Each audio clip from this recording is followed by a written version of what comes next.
በክልሉ ሴቶችና ማህበራዊ ጉዳይ ቢሮ ሴቶችን በልማት ማካተትና ተጠቃሚነታቸውን ማረጋገጥ ዳይሬክቶሬት ዳይሬክተር አቶ ኤፍሬም ጥላሁን ባቀረቡት የስልጠና ሰነድ ላይ ሴቶች በሁሉም መስክ ተጠቃሚነታቸው እንዲረጋገጥና ደህንነታቸው እንዲጠበቅ ሁሉም የድርሻውን ሊወጣ ይገባል ብለዋል። በክልሉ አንዳንድ አካባቢዎች አሁንም ጾታዊ ጥቃቶች የሚስተዋሉ ሲሆን እነዚህን ጥቃቶች ተጠቂዎቹ በሚገልጹበት ወቅት ከሚመለከታቸው አካላት በኩል ትኩረት መነፈግና ሚስጥር ማባከንን የመሳሰሉ ችግሮች የሚስተዋሉ በመሆኑ በአፋጣኝ ሊታረሙ እንደሚገባ ገልጸዋል። ከመድረኩ ተሳታፊዎች መካከል አንዳንዶቹ በሰጡት አስተያየት የሴቶችን ጥቃት ለመከላከልና ተጠቃሚነታቸውን ለማረጋገጥ ስልጠናው መሰጠቱ ጠቃሚ መሆኑን ገልጸዋል። ሴቶች ላይ የሚደርሱ ጥቃቶች በርካታ ናቸው። አንደኛ አካላዊ ጥቃት ይደርስባቸዋል። ሁለተኛ የአእምሮአዊ ጥቃት፣ ስነልቦናዊ ጥቃት የምንለው ሳይኮሎጂካል ጥቃት ይደርስባቸዋል። የኢኮኖሚ ጥቃት ይደርስባቸዋልና ዘርፈ ብዙ የጥቃት አይነቶች ሴት ልጅ ላይ እየደረሰ ያለበትና የተለያዩ ጥናቶችም እንደሚያመላክቱ ኢትዮጵያ ከዚህ ከሴት ልጅ ጥቃት ነፃ አገር የማድረግ ሁሉ በዓለም አቀፍ ስምምነቶች ተፈራርመን እንደ አገር እየሰራን ያለንበትን ግብ ለማሳካት የኛ ክልልም የራሱ ድርሻ አለው። ከክልል ወረድ ስንልም ዞኖች እኛ የራሳችን ድርሻ አለ።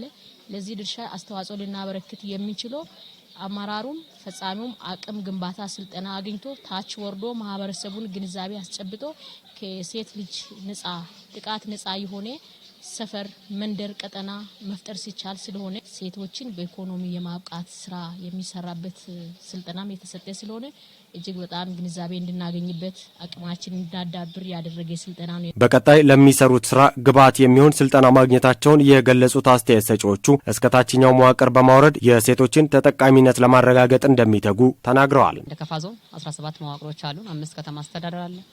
12 ወረዳዎች አሉ። እነዚህ 12 ወረዳዎች ላይ የራሱን ቀደም ሲልም እንደዚህ አይነት ነገሮች ላይ የሚከላከል ግብረ ኃይል የማቋቋም ስራዎች አሉ። የአገር ሽማግሌዎች አሉ፣ ሴት እናቶች አሉ፣ ራሱ የስራ መስሪያ ቤቱ አለ፣ ፍትህ አለ፣ ፍርድ ቤት አለ፣ ፖሊስ አለ።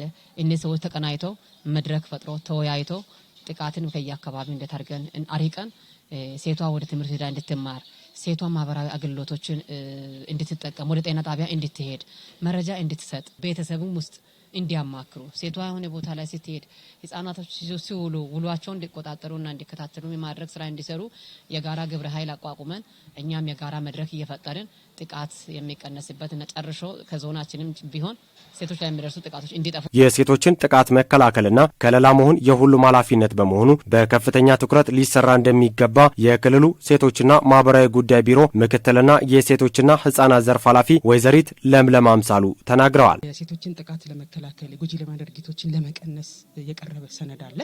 ይህ ሰነድ ዛሬ ላይ ብቻ የተሰጠ አይደለም። በየጊዜው ቢሮ ካቀዳቸው እቅዶች አንዱ የሴቶችን የጎጂ ልማድ ድርጊቶችን በሴቶች በህፃናት የሚፈጸሙ ጎጂ ልማድ ድርጊትና ጥቃቶችን ለመቀነስ ሰፊ ስራዎችን እየሰራ ነው ማለት ነው። ሶ በዚህ ደረጃ በየአካባቢው ያለው የጎጂ ልማድ ድርጊቶችን ለመቀነስና በተለይ የጎጂ ልማድ ድርጊቶችን ጥቃቶችን ለመቀነስ ታች ላይ ከክልል ጀምሮ የጎጂ ልማድ ድርጊት ተከላካይ ወይ ደግሞ አስወጋጅ ኮሚቴ የምንላቸውን ፎረም ለመመስረትና ለማጠናከር እንዲሁም ደግሞ በዚህ ፎረም በተጠናከረው ፎረም ደግሞ ጥቃቶችን ለመቀነስ የሚያስችል ሰነድ ነው የቀረበው። በክልሉ የሚገኙ ባለድርሻ አካላት በጉዳዩ ዙሪያ መስራት እንደሚጠበቅባቸው የገለጹት ወይዘሪት ለምለም ዘመናዊ የሆነ የመረጃ አያያዝ ስርዓት እየተዘጋጀ መሆኑንም አስረድተዋል። ባለድርሻ የምንላቸውን ጤና፣ ትምህርት፣ ፍትህ፣ ፖሊስ፣ ፍርድ ቤት፣ ማረሚያ ተቋም፣ ጸጥታ እነዚህ አካላት ከሴቶችና ማህበራዊ ጉዳይ